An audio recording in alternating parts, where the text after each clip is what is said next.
Hello friends. आज जो कहानी हम आपको सुनाने जा रहे हैं वो सऊदी अरबिया की एक सच्ची घटना है। बात सन 2004 जनवरी माह की है। बात उस रात की है जब 24 साल का फैसल अल कसीम एयरपोर्ट से बाहर निकला था। सामान के नाम पर उसके पास सिर्फ एक बैग था जिसमें उसके पहनने के कुछ कपड़े थे।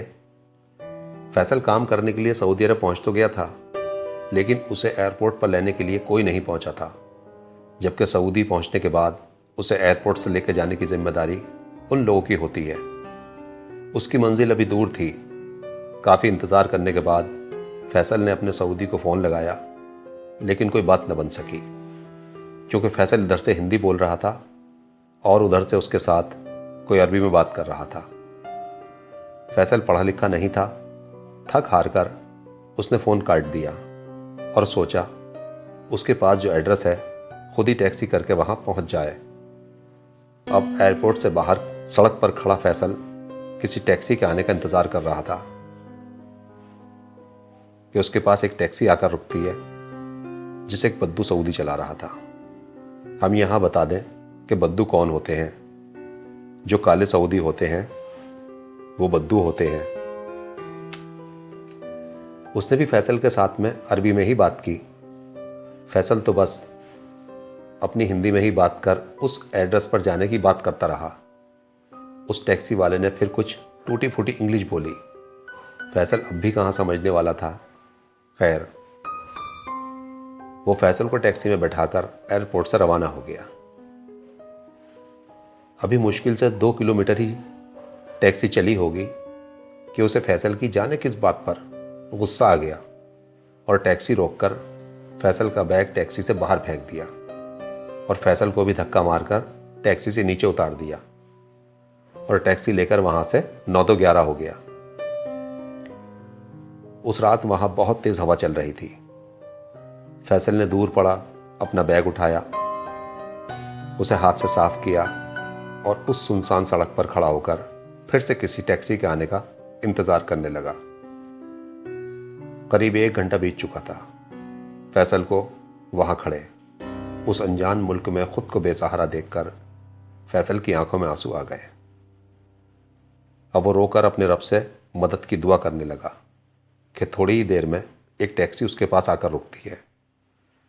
टैक्सी की तेज लाइटों की रोशनी के सामने फैसल अभी तक उस टैक्सी को ठीक से देख नहीं पाया था कि ड्राइवर सीट पर बैठे शख्स ने उससे कहा, मैं भी इधर से गया था, तुम जब भी खड़े थे और अभी तक यहीं खड़े हो, क्या कोई तुम्हें टैक्सी नहीं मिली?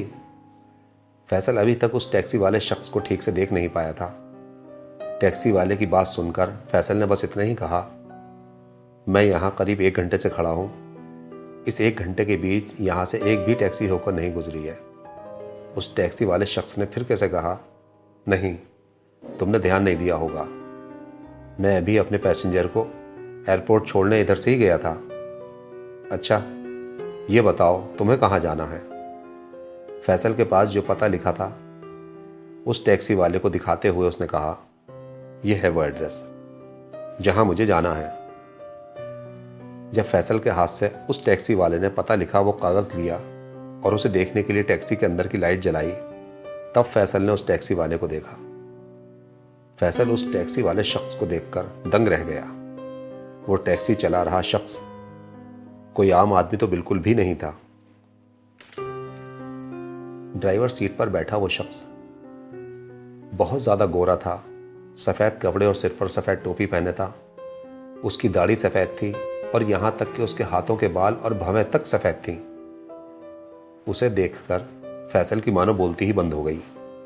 उसने फैसल को वो पता लिखा कागज वापस करते हुए कहा, मैं तुम्हें यहां से 60 किलोमीटर दूर एक जगह पर पहुंचा सकता हूं। वहां तुम्हें 2 आदमी मिलेंगे, जिनमें से एक का नाम असलम होगा और दूसरे का अकरम। आगे वही तुम्हारी मदद करेंगे, तुम्हें तुम्हारी मंजिल तक पहुंचाएंगे। गाड़ी में अपना सामान रखो और बैठ जाओ। फैसल ने जल्दी उस टैक्सी के अंदर अपना बैग रखा और खुद भी बैठ गया। टैक्सी वहां से किसी तूफान की तरह चली और मुश्किल से 60 सेकंड ही लगे होंगे कि एक सुनसान जगह पर जाकर रुक गई। उस टैक्सी चला रहे शख्स ने फैसल से कहा, यहीं तुम्हें वो 2 आदमी मिलेंगे जो तुम्हारी मदद करेंगे। टैक्सी से उतरते हुए फैसल ने अपने दिल में सोचा, यहाँ तो चारों तरफ सिर्फ झाड़ जंगाड़ है, इस अनजान सुनसान जंगल में कौन मेरी मदद को आएगा। यही सब सोचते हुए फैसल को ख्याल आया कि किराया देने के साथ मदद के लिए इन बुजुर्ग को शुक्रिया भी कह दूं।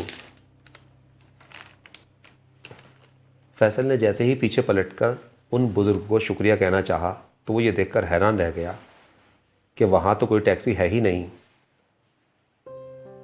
वो तो वहाँ बस अकेला खड़ा है। उस जंगल में चारों तरफ दूर दूर तक एक भी इंसान नहीं था। फैसल को यह समझते देर नहीं लगी कि यह मदद उसके लिए अल्लाह की तरफ से आई थी। वो कोई फरिश्ता था जिसे उसकी मदद के लिए भेजा गया था। अब खुद को वहाँ अकेला खड़ा देखकर फैसल बुरी तरह डर गया। वो सोचने लगा कि अब क्या होगा। तभी दूर से एक रोशनी उसे अपनी तरफ आती दिखाई दी। फैसल सोचने लगा, अब ये कौन है।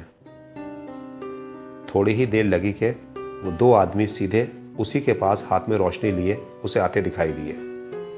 उनके करीब आने पर फैसल ने उन्हें सलाम किया और अपने बारे में बताया। फैसल के सलाम का जवाब देने के बाद उनमें से एक आदमी ने कहा, मेरा नाम असलम है और ये मेरा छोटा भाई अकरम है। हम नजीबाबाद इंडिया से हैं, यहीं पास में काम करते हैं। वो दोनों भाई फैसल को अपने साथ अपने ठिकाने पर ले गए, उसे खाना खिलाया और रात को सोने के लिए जगह दी। अगले दिन उसके पास जो एड्रेस था उस पर फ़ोन किया, वहाँ पहुँचाने में उसकी मदद की। उनकी मदद से फैसल अपने सही ठिकाने पर पहुँच गया। उसने वहाँ रहकर 2 साल काम किया और खूब पैसा कमाया। वहाँ से आने के बाद अपने साथ घटी इस घटना के बारे में फैसल ने खुद हमें बताया कि कैसे एक फरिश्ते ने आकर उसकी मदद की थी। तो दोस्तों, हमारी ये कहानी जो सऊदी अरबिया की एक सच्ची घटना है, आपको अच्छी लगे तो बात उस रात की हमारे चैनल को सब्सक्राइब करें